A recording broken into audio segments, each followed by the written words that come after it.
Yes, yes, that's a Greek greeting. So I hope you learned that. It's pretty easy to say, and it sounds so positive to me. It sounds like yes. So yes. Today we're going to talk about the 6 best practices of global marketing to generate multilingual leads. Since you can generate leads online, it's really good to generate some multilingual leads. I'm Wendy Pease of Rapport International, where we connect you to anyone, anywhere in the world through high quality translations in 200 languages. Join us every Thursday morning at 11:30 a.m. Eastern Time as we go live discussing translation trends, questions, cultural fun facts, and global marketing. And don't forget to ask any questions on the chat and tell me who you are and where you're from. I love to see that. So sometimes people think that they need to hire bilingual employees to generate multilingual leads. But there's a lot of steps you can do before that to help increase the leads.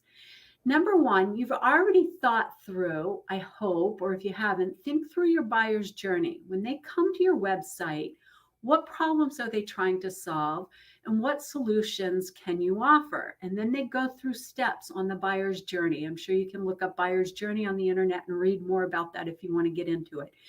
And then once you have your buyer's journey outlined and the content for that, you can add translation in there so you can naturally connect with your multilingual buyers.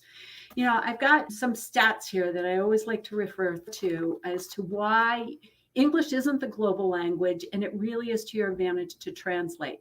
These come from the industry think tank. And they have found that 9 out of 10 people much prefer to browse websites in their own language. It's easier for them to take in the information that they need.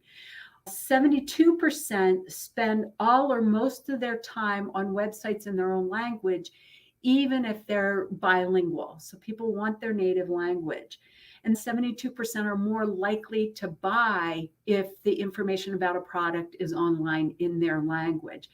And well over half the consumers, but we're also talking industrial sales, are willing to pay more money. So over half the people surveyed are willing to pay more money if information is in their native language. So that tells you right there how important it is. So once you've translated content on your website for your buyer's journey, you want to make sure that your search terms are optimized for search. What are people searching for? And that the translation is actually capturing that.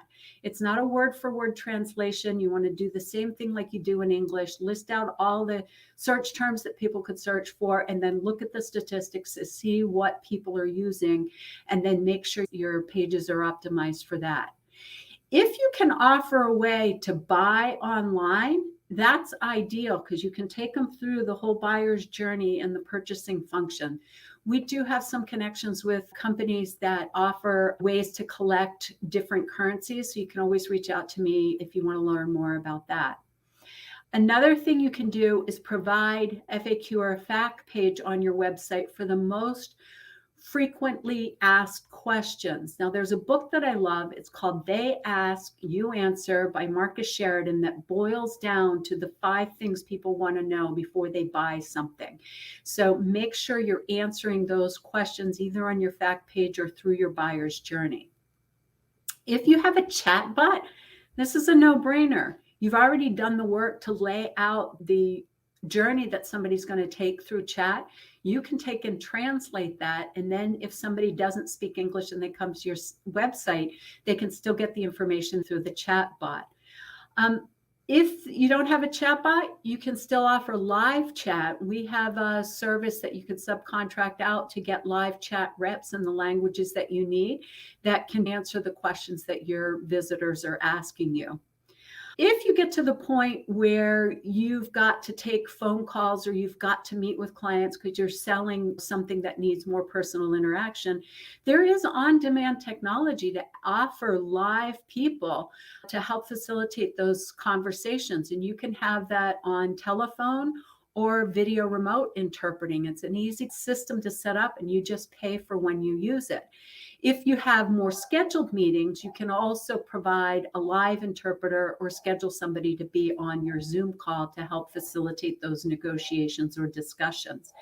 After you've done all that stuff, then you can hire bilingual employees that can help you. But hiring bilingual points shouldn't be your sticking point for targeting multilingual leads. So if you want to go more into depth about that and learn, let me grab a copy of my book. I'll show it to you. You can go on Amazon or Barnes and Noble or any of the places that you get your books. There's also an audio version, and I go into much more detail about that. This is the only handbook, actual step-by-step how you do it besides textbooks that are out there. So it's a easy read, lots of stories, and we'll give you lots of information on how to deep dive into this more. If you do happen to buy it, leave me a review. Always love to hear what you found was helpful or what I could have expanded upon.